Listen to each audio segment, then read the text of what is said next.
Hello students, welcome to Real Academy's YouTube channel, myself Padmaja, and in this session we will be discussing some keywords that are used in word problems.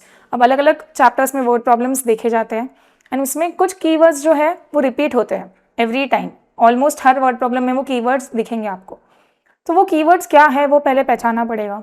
सबसे important part क्या होता है किसी भी word problem में? To make the equation. Word problem पढ़ के equation बनाने आना चाहिए, तब जाके आगे सॉल्व करोगे ना. Once you get the equations फिर आगे वाला पार्ट, सॉल्विंग वाला पार्ट कंपैरेटिवली इजी ही रहता है. बट देन वो अगर इक्वेशन से गलत बन गए तो आगे का पूरा सम गलत हो जाता है. तो वी विल सी वो इक्वेशंस बनाने के लिए क्या हेल्प हो सकता है अपने को. तो we will start with the keywords for word problems. ठीक है. सो बेसिकली फर्स्ट जो एकदम यूजुअली रिपीट होता है दैट इज होता है रिपीट. कभी कभी was, were, becomes, is equivalent to ऐसे भी आ सकता है.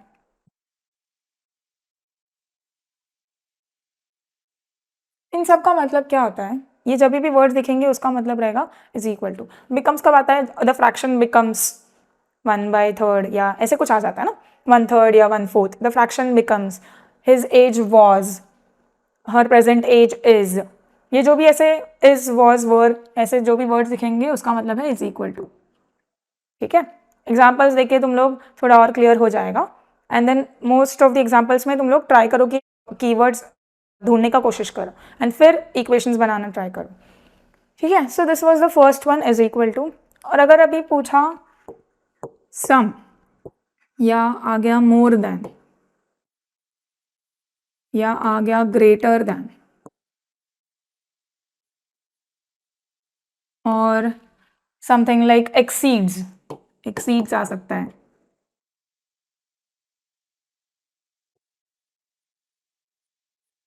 या एजेस वाले सम में एल्डर जब भी आएगा, एल्डर आ सकता है. ईयर्स वाले सम्स में years ago, years hence. Hence मतलब क्या, फ्यूचर में. तो ईयर्स हेंस आ सकता है.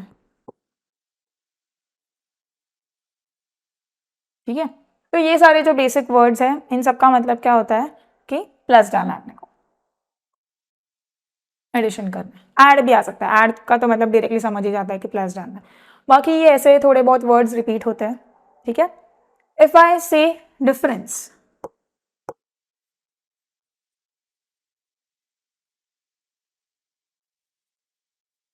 या आई से लेस देन, या यहाँ पे ना इंक्रीजिंग या इंक्रीजेस ऐसे भी आ सकता है.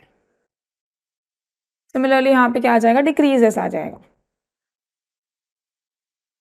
और अगर एल्डर दिया है तो यहाँ पे क्या आ जाएगा, यंगर आ जाएगा. सिमिलरली ईयर्स हेंस की जगह पे ईयर्स अगो आ जाएगा. अगो मतलब पास्ट में जाना, ईयर्स अगो. तो ये सारे कीवर्ड्स जब भी आएंगे क्या करना है अपने को, सब्ट्रैक्शन करना है. So minus. ठीक है. Next is times. टाइम्स या प्रोडक्ट. टाइम्स मतलब क्या, 3 टाइम्स, 4 टाइम्स, 5 टाइम्स. टाइम्स का मतलब क्या है, प्रोडक्ट मतलब मल्टीप्लीकेशन. अब कुछ सम्स में ऑफ भी आता है, 1/5 ऑफ. ऑफ मतलब क्या, सबका मतलब है मल्टीप्लीकेशन. इसमें ही स्पेसिफिक कंडीशन देखे जाएं, 2 टाइम्स मतलब क्या, उसको जनरली ट्वाइस बोलते हैं या फिर डबल भी बोलते हैं. तो ट्वाइस या डबल ये वर्ड्स आ गए, मतलब क्या करना है, 2 इंटू करना है. 2 इंटू. अगर थ्राइस आया या ट्रिपल्ड आ गया, थ्राइस और ट्रिपल्ड या ट्रिपल ऐसे कोई वर्ड्स आ गए, मतलब क्या करना है, 3 इंटू करना है. अगर रेशो आ गया या फ्रैक्शन आ गया, मतलब क्या, अपॉन करना है. तो रेशो या फ्रैक्शन जब भी दिया रहेगा यू हैव टू डिवाइड. ठीक है. तो ये डिवीजन आ जाएगा यहाँ पे. अब ratio of A to B, A to B ऐसे कुछ दिया रहेगा, मतलब समथिंग टू समथिंग. 2 के बाद वाला जो पार्ट है वो डिनोमिनेटर में आ जाता है. तो ratio of A to B, A to B मतलब क्या, ए अपॉन बी आ जाएगा. तो these are the basic key words जो वर्ड प्रॉब्लम में हमेशा यूज होते हैं. So once you find them in the word problems, once you detect कहाँ है ये, उसके बाद इक्वेशंस बनाना ईजी पड़ जाता है. तो let's see one example. Example क्या दिया है, something like this. The sum of two numbers is 43. If the larger number is doubled and the smaller is tripled, the difference is 36. Find the numbers. अब word problem में हमेशा ये basic rule है कि पूरा वर्ड प्रॉब्लम एक बार पढ़ लेने का, भले ही समझ में आए समझ में ना आए, पूरा एक बार पढ़ लेने का. जनरली लास्ट जो स्टेटमेंट रहता है ना, फाइंड डैश डैश डैश, उसमें अपने को हिंट मिल जाता है कि अपने को किसको एक्स लेना है, किसको वाई लेना है, या क्या लेटर्स लेने हैं, क्या वेरिएबल्स यूज करने हैं. फाइन. अभी फाइंड द नंबर्स बोले, कितने नंबर्स अपने पास, दो नंबर्स है. तो what I will do is let the two numbers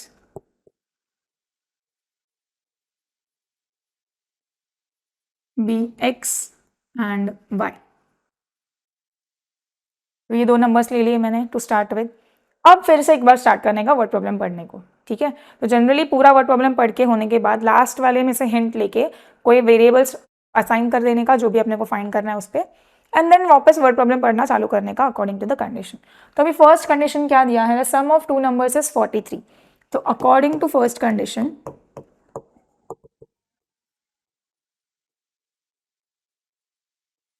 some of two number, sum मतलब क्या रहता है, अभी भी देखा था, प्लस रहता है.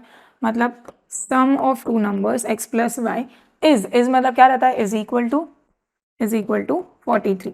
ये मिल गया एक इक्वेशन, इक्वेशन नंबर 1. सिमिलरली अब सेकंड कंडीशन पढ़ते हैं. If the larger is doubled, तो let's write it down. According to second condition, let's see what do I get. If the larger is doubled, अब इसमें से कोई भी एक लार्जर ले सकते हो. लेट्स से x को लार्जर बोल दिया मैंने, doesn't make a difference. The larger is doubled, doubled मतलब क्या, 2 इंटू, तो 2 इंटू एक्स मतलब 2x आ गया. एंड स्मॉलर इज ट्रिपल्ड, अभी अगर x लार्जर है मतलब y स्मॉलर हो गया. ट्रिपल्ड मतलब क्या, 3 इंटू, मतलब स्मॉलर वाले को 3 इंटू वाई कर दिया, मतलब 3y आ गया. द डिफरेंस इज 36, मतलब इन दोनों का डिफरेंस, डिफरेंस मतलब क्या, माइनस, इज मतलब क्या, इज इक्वल टू 36. ठीक है. Larger is doubled, smaller is tripled, then the difference is 36. ये मिल गया इक्वेशन नंबर 2.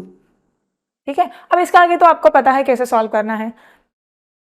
ये क्या है, लीनियर इक्वेशंस इन टू वेरिएबल्स हैं, तो दो इक्वेशंस हैं, दो वेरिएबल्स हैं. कोई भी मेथड से सॉल्व कर सकते हो, जो भी मेथड्स तुम लोग के टेक्स्ट बुक में, जो भी सिलेबस में रहेंगे उस मेथड से you can solve it further. मैं बस यहाँ पे क्या बता रही हूँ कि वर्ड प्रॉब्लम देख के अपने को इक्वेशन कैसे बनाना है. Fine. Let's take one more example. Product of प्रगतिज age 2 years ago and 3 years hence is 84. Find her present age. अब मैंने क्या बोला था, लास्ट वाला स्टेटमेंट में अपना हिंट रहता है कि किसको कौन सा वेरिएबल लेना. तो फाइंड हर प्रेजेंट एज मतलब एक ही चीज़ फाइंड करनी है अपने को, तो एक ही वेरिएबल आएगा इसमें. तो क्या बोलूंगी मैं, लेट प्रेजेंट एज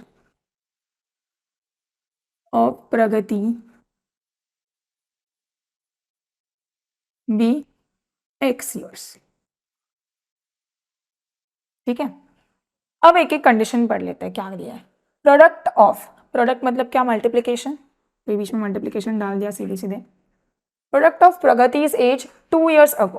तो if you are comfortable with, हम लोग स्टेप बाय स्टेप जाते हैं. 2 years अगो उसका एज कितना होगा, हर एज 2 years अगो.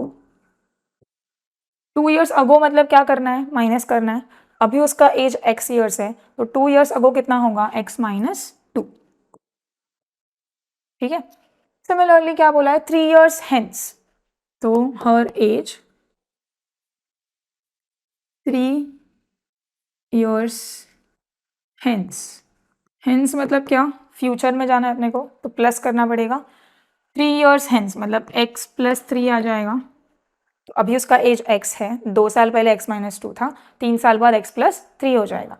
अब देखते हैं कंडीशन क्या बोला है. Product of Pragati is age 2 years ago and 3 years hence, मतलब इन दोनों का प्रोडक्ट लेना है. अब सिंस दो दो टर्म्स है तो ब्रैकेट्स आ जाएंगे दोनों में, तो x minus 2 into x plus 3. अब ब्रैकेट्स है तो मल्टीप्लीकेशन के साइन डालने की जरूरत नहीं है. Product of her age 2 years ago and 3 years hence is मतलब क्या, इज इक्वल टू 84। अब इसको ब्रैकेट्स ओपन करके एक इक्वेशन मिल जाएगा, वो इक्वेशन को सॉल्व कैसे करना है वो तो आपके सिलेबस में होगा ही, ठीक है। तो बेसिकली ये इक्वेशन जो भी मिलेगा वो क्वाड्रेटिक इक्वेशन रहेगा, तो you have to solve that quadratic equation, वहाँ से एजेस मिल जाएंगे। तो सॉल्विंग वाला part is left up to you, बस इक्वेशन कैसे बनाने हैं that we have discussed here, fine. So hope this was helpful. If you like the video, please like it, share it with your friends and do subscribe to the channel. Thank you so much.